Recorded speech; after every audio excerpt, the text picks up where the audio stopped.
Olá, sou o professor Glauber Sábio Silva e nesta videoaula de Sociologia para vocês, alunos do primeiro ano, gostaria de esclarecer algumas questões sobre o pensamento de Karl Marx.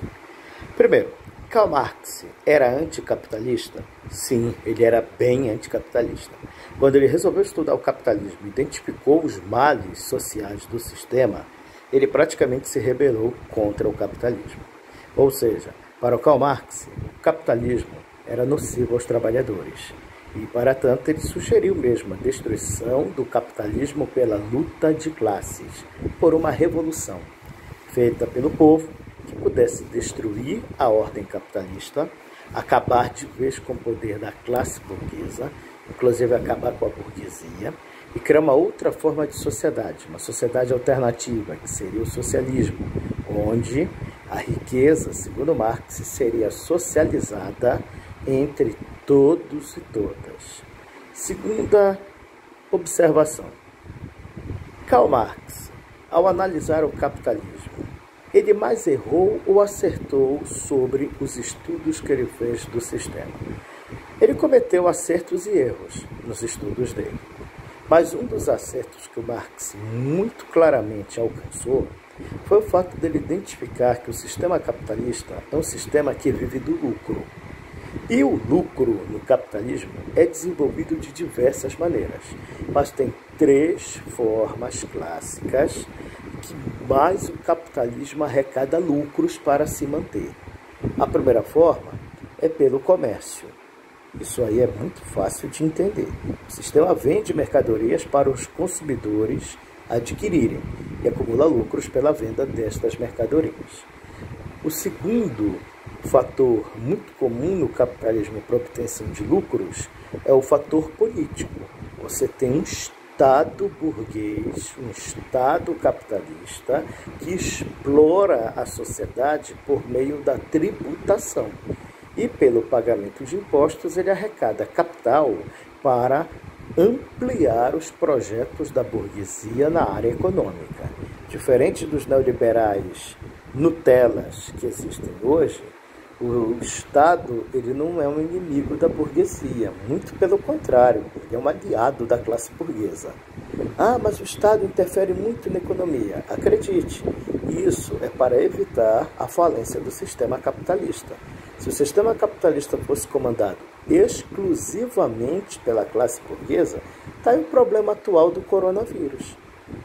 Se não houvessem os estados na China, nos Estados Unidos, na Inglaterra, na França, na Itália, até aqui mesmo no Brasil, como é que você acha que a classe burguesa iria criar condições para evitar a crise da Covid-19? Toda vez que ocorre uma grave crise no mundo capitalista, os governos são os primeiros a intervir na economia para criar projetos e reformas que possam estancar a crise econômica. Então, o Estado capitalista é um Estado burguês. Ele foi criado pela burguesia e ele é mantido pela classe burguesa para justamente beneficiar os interesses da própria burguesia. E a terceira forma clássica que o capitalismo obtém lucros e acumula riquezas é desenvolvendo uma alta exploração sobre o trabalho de sua mão de obra. Todos os trabalhadores e trabalhadoras são intensamente explorados pelo sistema capitalista. É por isso que o Brasil é um país que, por exemplo, é comum sociólogos, cientistas políticos, historiadores, geógrafos afirmarem isto. O Brasil é um país rico, mas tem uma sociedade pobre. Em outras palavras, o Brasil não é um país pobre. Nós produzimos petróleo, gás natural, agronegócio, agropecuária, mineração, indústrias de segmentos diversos. Temos um sistema bancário que é um dos mais fortes do mundo. Então, o Brasil, economicamente, não é pobre. Ele é rico. No entanto, a riqueza produtiva desenvolvida no Brasil é concentrada nas mãos do Estado e da classe burguesa, restando para os 90% restantes da população brasileira o mínimo possível para ser investido em saúde. Agora a gente está vendo o que foram anos que o Estado brasileiro mandou um mínimo de recursos para a saúde pública. Olha o que está acontecendo agora com o coronavírus. Agora temos sérios problemas com a saúde. Por que o confinamento? Justamente para evitar o colapso do sistema de saúde pública de nosso país. Se esse sistema colapsar, você vai ver uma enorme quantidade de pessoas morrendo por culpa da Covid-19 e da falta de infraestrutura no sentido de combater essa pandemia. Então, o que é que você vê? A exploração sobre o trabalhador, a concentração de renda nas mãos do Estado e da iniciativa privada, o desenvolvimento do comércio e a atuação da política tributária do Estado sobre a sociedade são exemplos dessa acumulação de riqueza que o sistema capitalista desenvolve unicamente para atender os interesses da classe burguesa. É comum alguns colegas de história fazerem isso e eu posso também fazer aqui com vocês. A gente compara a sociedade de hoje, que é uma sociedade capitalista, com peças de um jogo de tabuleiro muito famoso, que é o jogo de xadrez, para que você possa entender o funcionamento de cada segmento social no capitalismo de hoje. No jogo de xadrez, você tem as peças com as seguintes denominações. A principal é o rei, a segunda mais importante é a rainha, a terceira mais importante é o bispo, a quarta mais importante é o cavalo, a quinta mais importante é a torre e a sexta mais importante é o peão. No sistema capitalista, quem seria o rei no jogo de xadrez? O rei são as grandes empresas, o grande capital privado, capital bancário, capital industrial, capital corporativo, ou seja, a iniciativa privada que a gente conhece. Tá bom, e quem seria a rainha, a segunda mais importante peça no jogo de xadrez?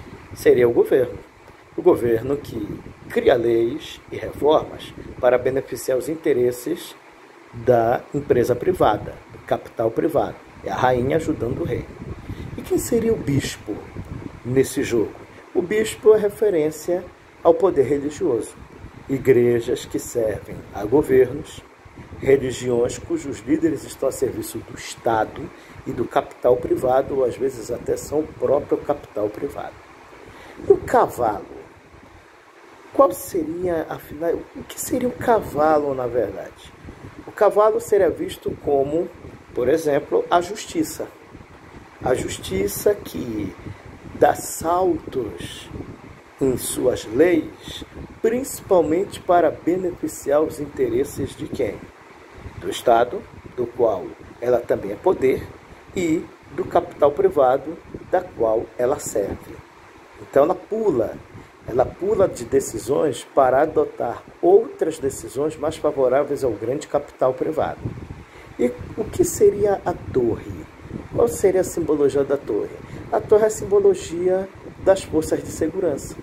Policiais militares, policiais civis, policiais federais, forças armadas, exército, marinha, aeronáutica, que são corpos do Estado que servem aos propósitos do Estado. Quando a população se revolta e tenta desenvolver essa revolta no sentido mais prático nas cidades, as primeiras forças que aparecem para acabar com as revoltas são quem? As forças de segurança. Primeiro as forças policiais. Se a revolta tomar uma dimensão maior de força, aí vem as forças militares para pacificar a revolta. São instituições de segurança, são a serviço do Estado. Elas seguem as ordens do Estado. E o que seriam os peões? Já falei que o rei é o grande capital privado. A rainha é o governo. O bispo são grandes igrejas a serviço de governos e de capitais privados. O cavalo, a justiça, mas uma justiça favorável ao grande capital. A torre, as forças de segurança, policiais e militares. E os peões representariam o que na nossa sociedade de hoje? Os trabalhadores, o povo pobre. É uma expressão até que as populações usam comumente. Chama os peões para trabalhar. Essa expressão é uma referência ao jogo de xadrez, porque o peão é a primeira peça a ser destruída no jogo de xadrez. A primeira peça a ser capturada pelo adversário, o que você captura do adversário. Quer dizer, o peão é aquele que leva a pior, não só no jogo de xadrez. É o trabalhador que leva a pior sofrendo a exploração capitalista. É isto, pessoal. Estudem o conteúdo do livro, que aborda marxismo como positivismo e weberianismo. Coloquem no caderno de vocês tudo que vocês entenderem desse conteúdo e também que não entenderem. E quando retornarmos às aulas presenciais, irei esclarecer essas dúvidas para todos e todas. É isto. Um abraço e fiquem com Deus.